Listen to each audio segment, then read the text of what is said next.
Hello, Let's Talk Sport viewers. My name is Conor Porter, and today I'm going to be running through the WrestleMania 34 card and giving my predictions for each match that is taking place in the Mercedes-Benz Superdome in New Orleans this coming Sunday. And well, what a quite a jam-packed card we have for you this year. Of course, WrestleMania 33 had 13 matches together, and well, so far at the moment it looks like WrestleMania 34 will have just about the same number of matches, but of course we've still got that Cena Undertaker match that needs to be booked. Of course, I'm recording this as well on the Thursday of WrestleMania week, so hopefully by Sunday, or at least on Sunday, we'll have that match booked in, because that's going to be an exciting one. But on to our predictions and to run through the card itself, starting off with the pre-show, which of course features 3 matches and it's going to be 2 hours long, plus the added 5 hours of WrestleMania itself, and we're talking about a 7-hour show, which is absolutely unbelievable for WrestleMania.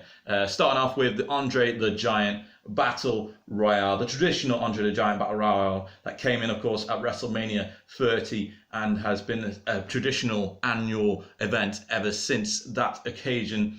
This year, though, it's not looking like a lot of strong contenders in the match so far. We have the likes of Matt Hardy, Bray Wyatt, Baron Corbin, Dash Wilder, Scott Dawson of the Revival, Mojo Rawley, Ty Dillinger, Matt Hardy, Dolph Ziggler, Fandango, Tyler Breeze, Goldust, Steve Slater, Rhino, Zack Ryder, and Primo.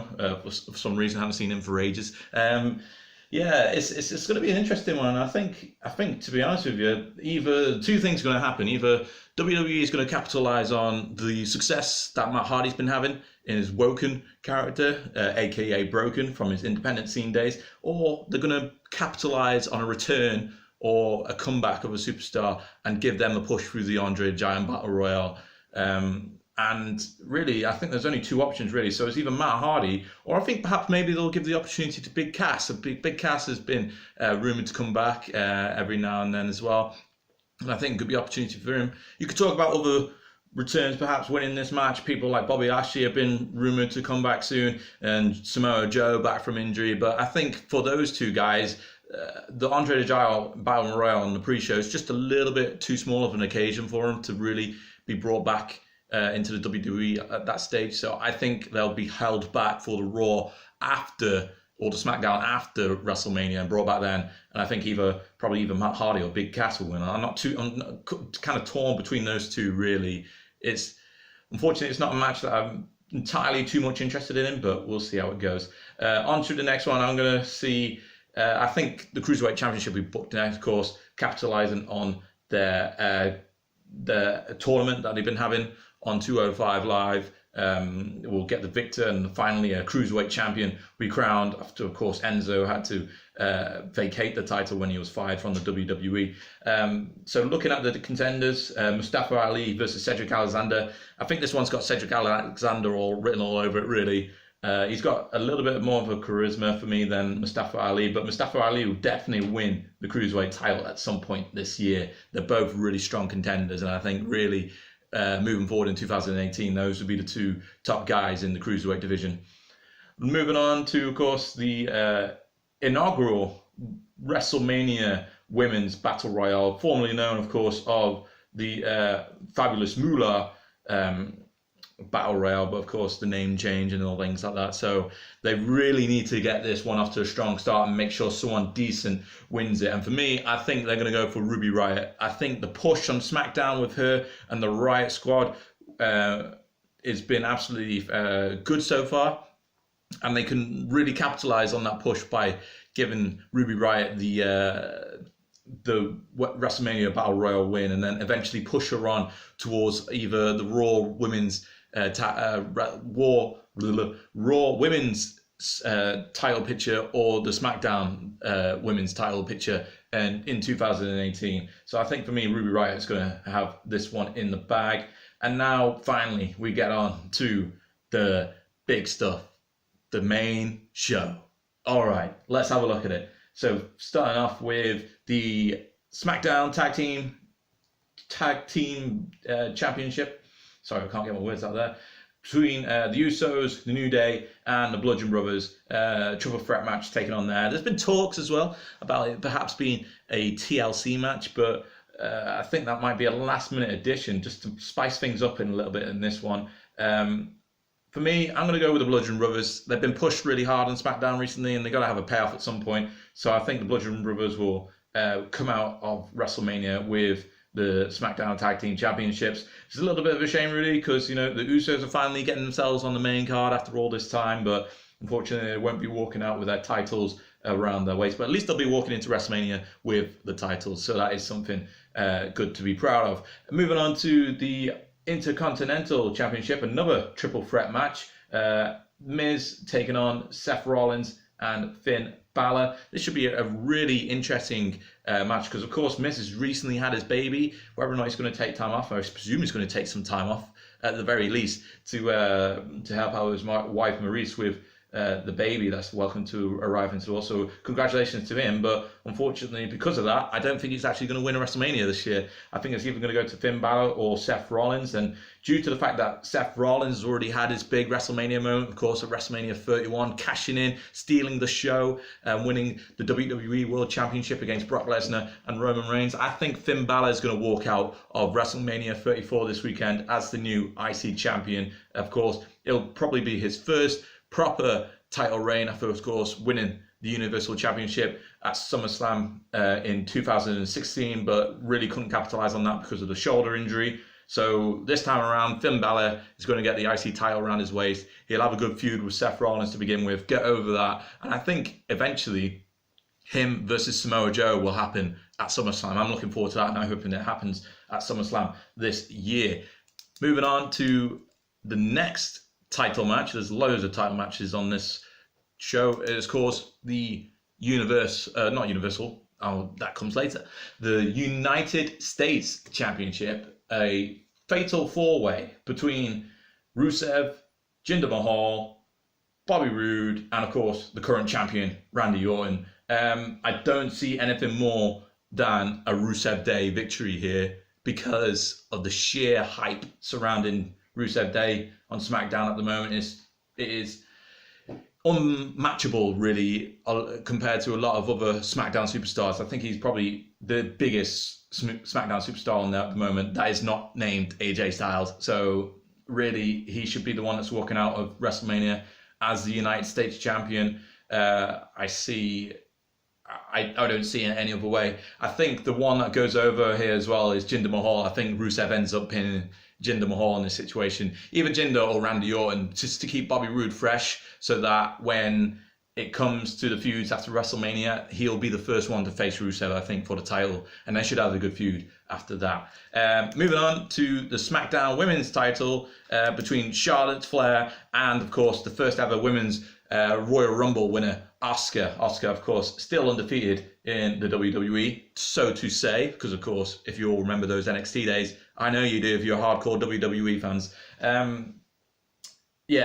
So this is a very interesting one because Carmella, of course, still has the Money in the Bank, women's Money in the Bank, to cash in at some point.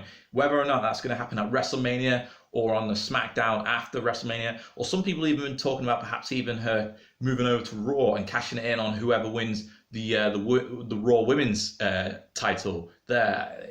I think she's going to hold on to it, and we'll see it happen sometime after WrestleMania because I think they want to give Asuka her moment here and have her crowned as a champion at WrestleMania by defeating Charlotte Flair in what should be probably one of the best women's matches that we've seen at WrestleMania in history, really. So it's going to be really up there, and it could have the potential to steal the show, especially out of the other two women's matches that's on the WrestleMania card. So I think Asuka wins it for me in this one, walks out of WrestleMania as the new SmackDown Women's Champion.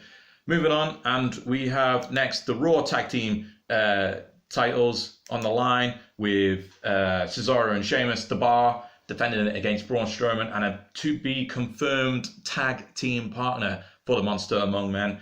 It's going to be interesting. Either way, really, I think this is going to be a really quick match, and I think Braun Strowman's going to dominate, so it really doesn't matter who his tag team partner is. There's been speculation about it perhaps being Rey Mysterio, which would actually be quite interesting, but I think whatever happens, whoever his tag team partnership is, He'll be walking out with Braun Strowman as the new Raw Tag Team Champions out of WrestleMania. So that will be another squash match, shall we say, one that will consume up time if needed be. Sorry, not consume, should cut on time if needed be. Just because of Braun Strowman's brute strength, it'll mean it'll be over and quickly done with. Next one is one of the first matches on the card that I could see going either way, and that is the tag team match between Daniel Bryan and Shane McMahon versus Kevin Owens and Sami Zayn. Of course, if Owens and Sami Zayn win, they will be rehired to SmackDown, but if Daniel Bryan and Shane McMahon win, Owens and Zayn will stay fired. And because of that stipulation, really, I'm leaning more towards a Daniel Bryan and Shane McMahon win. Of course, I don't think Shane McMahon's had a win at WrestleMania since he returned. Of course, he lost to The Undertaker at WrestleMania 32, lost to AJ Styles last year, WrestleMania 33. So I think this is his time to get a WrestleMania win.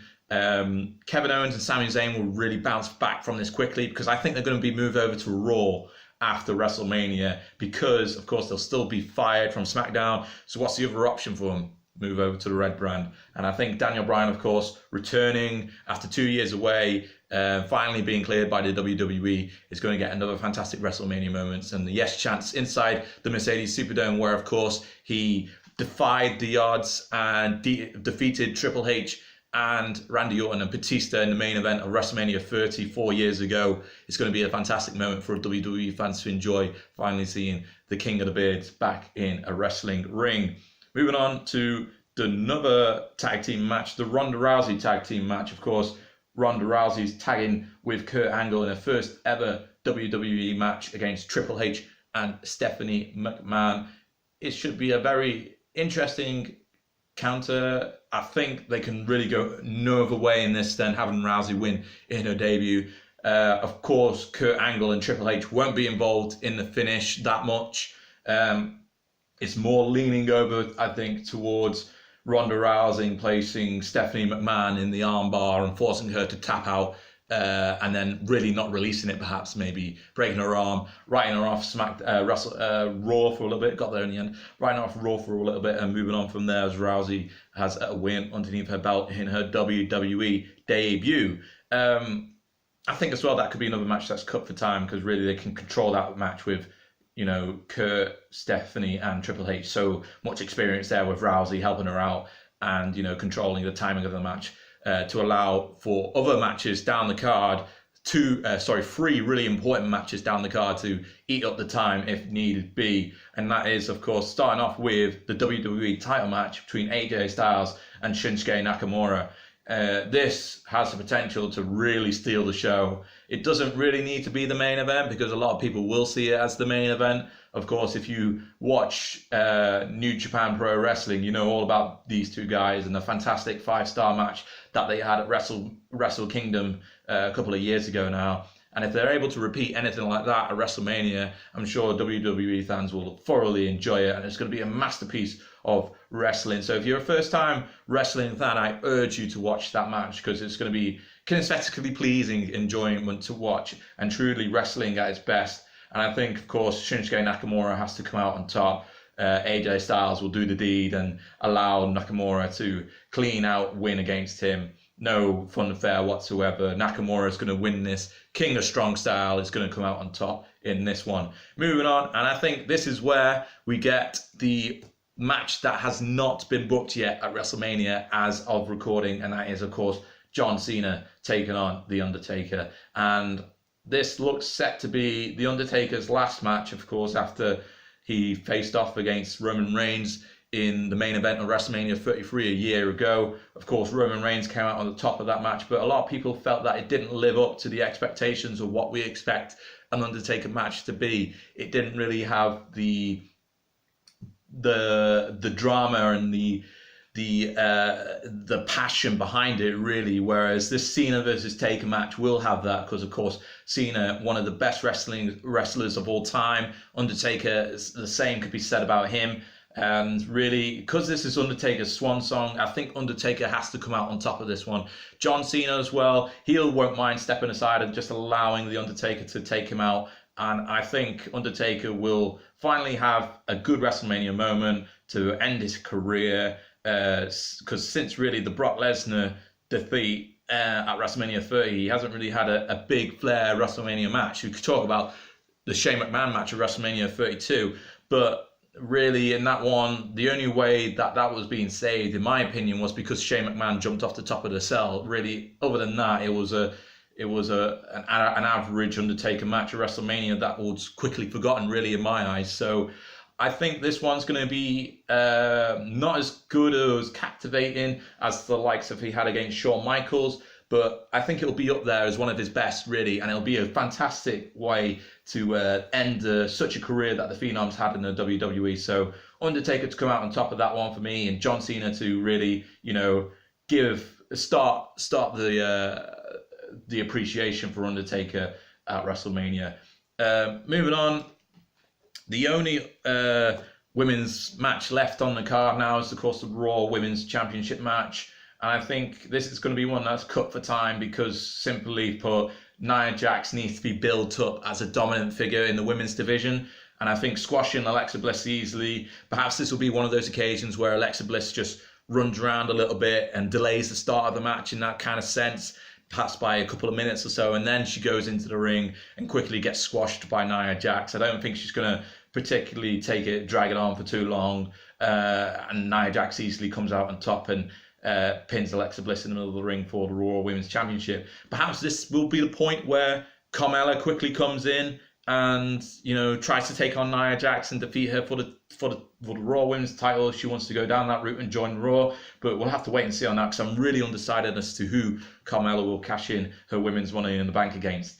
Moving on to our main event of the evening, and that is, of course, the Universal title match between Brock Lesnar and Roman Reigns. Of course, they've been trying to book this match now for at least 3 years, and finally they look set to have Roman Reigns' moment where he topples Brock Lesnar and comes out as champion. Brock Lesnar, of course, looks set to be going away from the WWE for a while and joining the ranks of USC once more, which leaves it really open to this match finishing in one result and one result only, which is a Roman Reigns win. I don't see it happening any other way. Simply put, Vince McMahon's been trying to push Roman Reigns for quite some time now, and it finally looks like he's coming up to that point where he will be accepted as the top star on Raw by a lot of the fans. There's still a couple of fans that still do boo him, of course, but I think a change is coming for Roman Reigns, and I wouldn't be surprised if Paul Heyman interferes in this match and allows Roman Reigns to take advantage of it, perhaps even costing Brock Lesnar the match and siding eventually with Roman Reigns at a later point. Not a clean heel turn, shall we say, because of course it is going against Brock Lesnar, so it would be weird for him to do heelish things against Brock Lesnar in the main event of WrestleMania. Perhaps it happens the night after WrestleMania on Raw. That will be the main attraction, perhaps, on Raw the night afterwards. We'll have to wait and see, really. But I think Paul Heyman will turn on Brock Lesnar in this match and help Roman Reigns win the match in some sort of way. And, maybe perhaps they align each other further down the line as we approach the build-up for SummerSlam. So, yeah, those are my WrestleMania predictions. It is a jam-packed, stacked card, and I'm thoroughly going to be enjoying it. I'm going to have snacks to last me for 7 hours long as we go way into Monday morning here in the UK. So make sure you leave your own WrestleMania predictions down in the comments section below. Let me know who you think is going to win each match if you like, or how you would book certain matches on the card. Don't forget to like the video, subscribe as well for more Let's Talk Sport content, and I hope to see you soon.